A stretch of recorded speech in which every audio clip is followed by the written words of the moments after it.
Hi friends, I'm K B Gupta on KB Gupta Live. Welcome to Intense Talks. The merger of HDFC with HDFC Bank has taken the share market by storm. After the announcement, the prices of shares of HDFC Bank increased by 10% and that of HDFC increased by 9.3% at the close of the markets. This also resulted in closing of the Sensex at more than 60,600 and Nifty also breached 18,000 marks after a long time.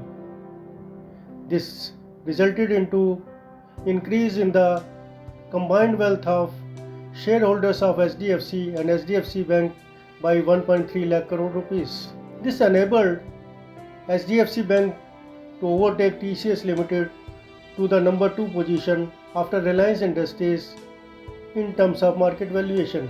I shall now explain all the aspects related to this merger. The HDFC Bank is having 6,300 outlets and 17,000 ATMs. It is having assets to the tune of 19.38 lakh crore rupees. HDFC is having 651 outlets with 6.23 lakh crore rupees asset size. You can just imagine what a behemoth will be created after the merger of these two entities. In a press conference called after the board meeting, the chairman of HDFC, Mr. Deepak Parekh, said that after 55 years and providing homes to 9 million families, we have found home in our own family company, that is HDFC Bank, at the time when the formal credit was considered as a rare privilege. This deal is going to be $40 billion deal, and with the result of it, 26% shares held by HDFC in HDFC Bank will be extinguished. With this development, HDFC Bank will become 100% public company. Though the merger was taken as a surprise, but it was not unanticipated. As a matter of fact, people were waiting for this development since last 2 decades. Its earlier competitors, ICICI and IDBI, had already merged into their respective banks. IDFC did it quite recently. People were waiting for this move since long. There were many reasons for the timing of the merger. The major one was changes in the regulation in respect to big NBFCs. In one of the directives, RBI said large-sized NBFCs having assets more than rupees 50,000 crore should convert themselves into the bank. Then RBI prescribed that all large NBFCs put a proportion of their funds in liquid government securities to follow the norms on liquidity coverage ratio. RBI further said that NBFCs should give same treatment to their bad loans which the banks are giving. RBI also wanted that NBFCs should put core financial solutions on the same lines of the core banking solution implemented by the banks. So there was a great pressure on big NBFCs to follow the same norms which banks were following. All this reduced the regulatory arbitrage. Now there was no incentive for HDFC to continue as NBFC. In recent times, HDFC Bank has also caught its foothold in rural and semi-urban areas. This merger will give them opportunity to serve their customers in hinterland, especially in the affordable housing segment. Now the HDFC Bank has also got the expertise to unleash products which is being covered under priority sector.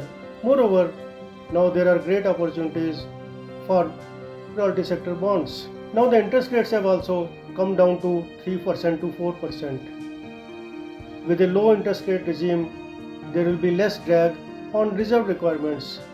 Moreover, reserve requirements have come down from 27% to 22%, which means 18% for SLR and 4% for CRR. This will also increase demand for housing loan, where HDFC Bank is having low penetration as compared to its competitors. Moreover, the merger will also resolve succession issues created by retirement of Mr. Aditya Puri, MD and CEO of HDFC Bank Limited, and Deepak Parekh, chairman of HDFC, cannot continue further because he has already crossed the age of 75 years. The merger will have so many benefits also.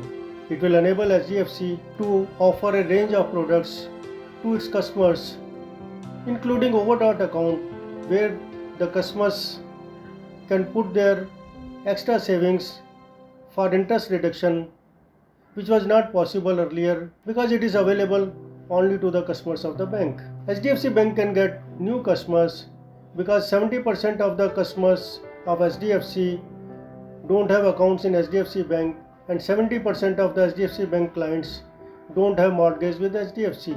This will increase growth prospects and provide a springboard to capitalize on the opportunities to cross-sell retail loans, mutual funds, insurance and mortgages. Capability to distribute affordable home loans will also rise. Because of the big balance sheet size, it will help to the economy. Due to increased balance sheet size, they can finance to the infrastructure which is very much required by the country. Bank merger will mitigate single product risk and mitigate the risk by multiple product offerings. There are many gains for the investors also. HDFC investors will also gain because of the elimination of holding company discount. HDFC Bank shareholders will also benefit with the increase in earning per share. The foreign investors will also be in a position to increase their shareholding from 37.5% by 7% more. Though everything seems goody-goody, but there are many challenges also. The whole process will take 1 year to 18 months because a lot of approvals required. If something goes in an unexpected way, it may change the apple cart. The HDFC has written to Reserve Bank of India to give them 2 dispensation. They have written that as far as new assets are concerned, they will fulfill the reserve requirement. They have requested for dispensation of 2 to 3 years for the old assets to comply with the requirements of SLR and CRR. They have also sought time to meet the priority sector targets because they were not having finance to agriculture and MSME. A lot depends upon the response of RBI in the matter, though the company is very hopeful of their request being accepted. The merged entity will have to finance to a large amount of priority sector, failing which they have to invest in priority sector certificates, which will be a drag on their profitability because rate of interest on these certificates is very low. RBI norms on SLR, CRR and priority sector lending will impine on the profitability of the merged entity in the short term. A major chunk of funds will be required to fulfill the reserve requirements. As per one estimate, bank will require 70 to 80,000 crores of rupees to fulfill the reserve requirements and around 90,000 crore rupees to meet with the priority sector lending rules. However, to meet with these requirements, HDFC Bank is planning bond issue of rupees 50,000 crores. The merger may also increase integration cost and compliance cost for HDFC. Long-term institutional bond investors like insurance companies will also have to seek dispensation in terms of their investments because the investments in NBFC is covered under infrastructure finance, which is minimum 25% of assets under management, and the investment in HDFC Bank is covered under banking where there is a cap of 15% of the total investment. After the combined entity, the investments will be breaching the norms.